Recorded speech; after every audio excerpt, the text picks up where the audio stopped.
Yeah, I think the best way to address the lineage and the history of the New Age movement is really starting in the Garden of Eden, because Adam and Eve were the first Gnostics. They were the first New Agers. They were the ones who first believed, they fell for the lie, that through some kind of secret knowledge, deification would result. In a broad sense, that was the lie that was fed to them. So this idea that some kind of knowledge of self, through knowledge of self, or some kind of secret divine contemplative knowledge, that this will somehow result in man's deity, this is the first lie that was ever told to mankind. This is his first trick. This is his final trick.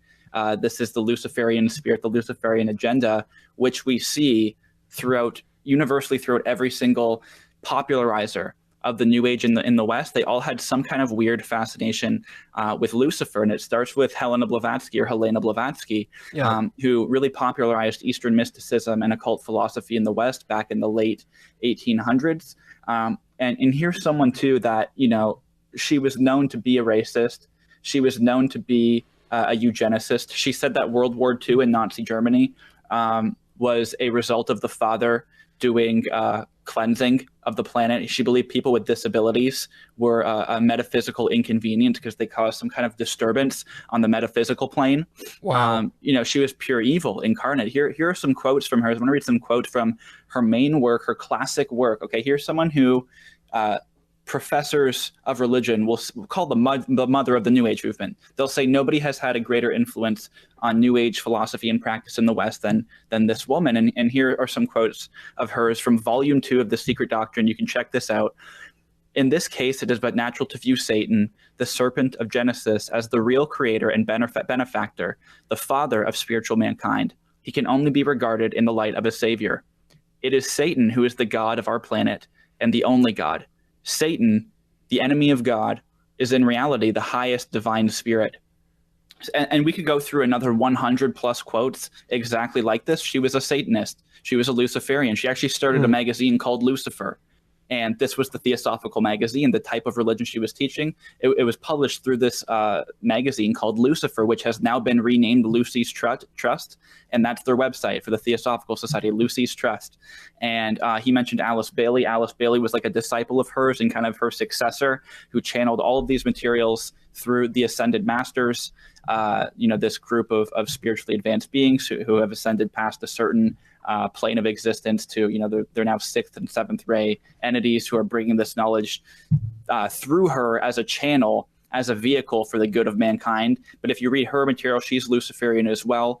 Aleister Crowley would be another person, someone who was called, the most evil man to exist, someone who said, I didn't just want to be a servant of Satan, I wanted to be his chief of staff. Someone who called himself the Beast 666, someone whose last words were Satan, get out, someone who openly admitted to making blood sacrifice to demons and based a lot of his philosophy on an encounter he had with some entity named Ayahuasca that he channeled in Egypt who just looks like a demon, someone who openly condoned human sacrifice for magic rituals. He was a prominent influencer of the New Age movement, his secret order called Argentium Astrum. This is the things that you would learn under Aleister Crowley. These are things you can go to any bookstore in the West, and it's the exact same material. This is the exact same material coming from Luciferians and Satanists throughout history. It's being taught to a T. Spiritual Satanism is New Ageism. Spiritual Satanism is a type of Satanism that's distinct from LaVeyan Satanism, which is it's self-professing atheism. But it doesn't check out that way if you actually read the Satanic Bible, as I did like 2 weeks after I got saved, which was not a very good idea, but I learned a lot. Anyway, here's a quote from Anton LaVey, just to sober people up who are listening. Here's what he has to say about the New Age movement. This is important. He says, in the scores of books lining the shelves of New Age bookstores, there are instructions for guided meditation, creative visualizations, out-of-body experiences, getting in touch with your spirit guides, fortune telling by cards, crystal balls, or the stars. What if Satanists reclaimed these for their own dark purposes and integrated them into rituals dedicated to the devil where they rightfully belong? New Agers have freely drawn upon all manner of satanic material, adapting it to their own hypocritical purposes. New Age labeling is trying to play the devil's game without using his infernal name. So, we document in that chapter very clearly a relationship between satanic philosophy and New Age philosophy and how they have a tie throughout history. This is once again the exact same lie told by Satan in the Garden of Eden. It really goes back to that place, but now instead of a snake trying to convince two people this, now it's New York Times best-selling authors, now it's Oprah Winfrey, now it's Eckhart Tolle, now it's Deepak Chopra feeding these lies to mankind. And unfortunately, they're still buying it. I bought it. Satan hasn't had to change his game plan in the last 6,000 years because it's still effective, unfortunately.